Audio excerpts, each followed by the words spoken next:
Bonjour, salam alaikum, bienvenue sur Mizan TV et dans les chroniques de Mizan TV. Et aujourd'hui, on va essayer de réfléchir ensemble sur un hadith du prophète, sallallahu alayhi wa sallam, une parole du prophète, sur lui la grâce et la paix unitive, qui nous dit Al-hikmatu dalat al-mu'min, ayna wajadaha fahuwa ahaqqu biha. Donc, la sagesse, c'est un hadith qui nous parle de la sagesse, c'est sous-entendu le bien perdu du croyant, et où qu'il la trouve, il est le plus en droit de la récupérer en quelque sorte. Donc, que veut nous dire ce hadith ? Il y a plusieurs choses. Déjà, que la sagesse est quelque chose qui a été déposé à l'origine en chaque être humain, mais que malheureusement, pour des raisons diverses, nous avons perdu. Et donc, on se doit, ou on est naturellement à la recherche de cette sagesse, mais pour la retrouver, là, le hadith, le prophète, sallallahu alayhi wa sallam, ne nous dit pas de méditer sur les versets coraniques, ne nous dit pas de méditer sur sa vie, nous dit de la chercher, et quel que soit l'endroit où on la trouve, on est en droit de la récupérer. Cela pousse les musulmans et les musulmanes à aller vers le monde. Et d'ailleurs, nous savons tous que le prophète, alayhi salatu wassalam, nous a enjoint d'aller chercher la science, s'il le faut, jusqu'en Chine, du berceau à la tombe. Donc cela veut dire d'un mouvement de là où je me trouve vers, avec un grand effort, vers là où je ne connais personne.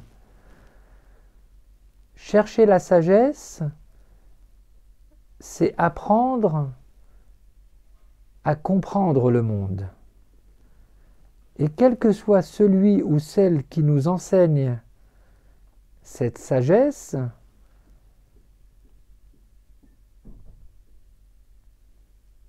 il exprime ou elle exprime un des attributs divins. Parce que Al-Hakim, le sage, c'est Dieu.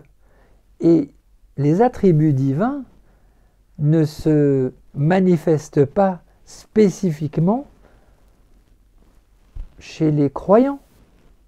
Non. Par exemple, Al-Karim, le généreux. On peut très bien être incroyant et être généreux. On peut être très bien chrétien, juif, musulman, athée, n'importe quelle conviction autre. Chercher donc cette sagesse, elle peut s'exprimer par tous les biais. Et d'ailleurs, certains maîtres spirituels, des fois disent « j'ai appris telle chose de tel animal ». En observant tel animal, parce qu'Al-Hakim s'est manifesté à travers le comportement de, pour exemple, cet animal. Bien sûr, les paroles révélées sont ce qui est porteur de sagesse par excellence. Et cette sagesse, c'est ce que l'humanité a toujours cherché. D'ailleurs, il y a un terme que vous connaissez tous, que malheureusement on ne pense pas à décomposer pour comprendre ce qu'il signifie, c'est le mot philosophie. Philosophie, philosophia, veut dire amour de la sagesse.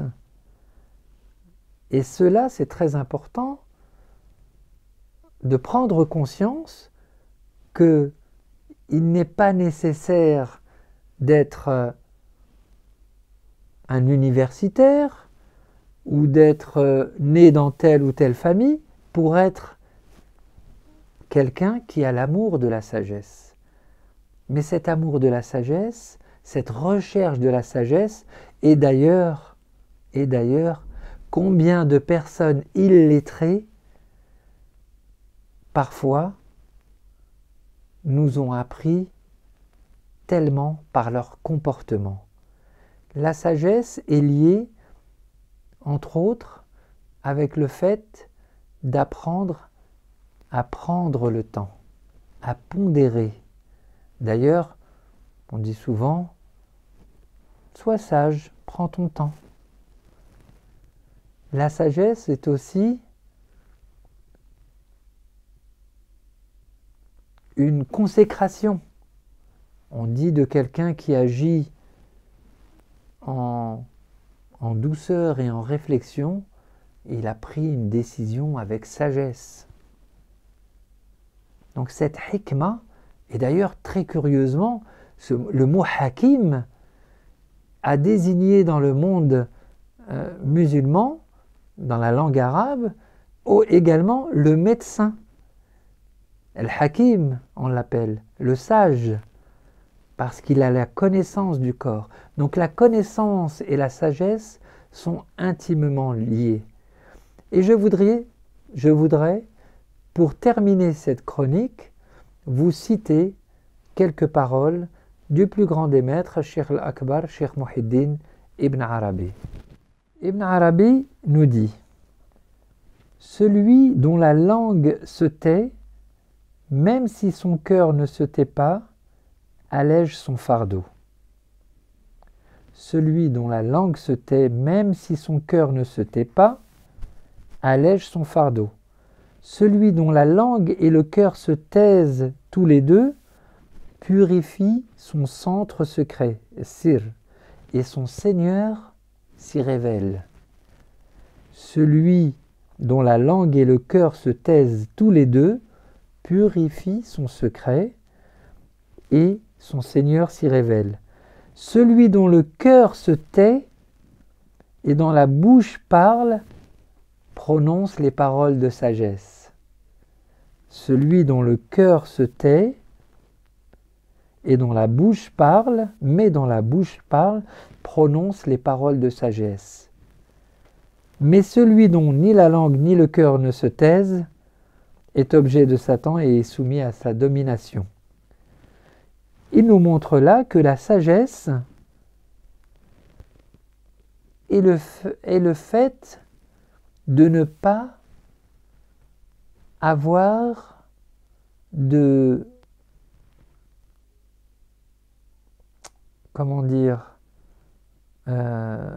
préjugés à l'avance, d'être en état d'innocence, celui dont le cœur se tait, il nous dit, de recevoir les choses comme si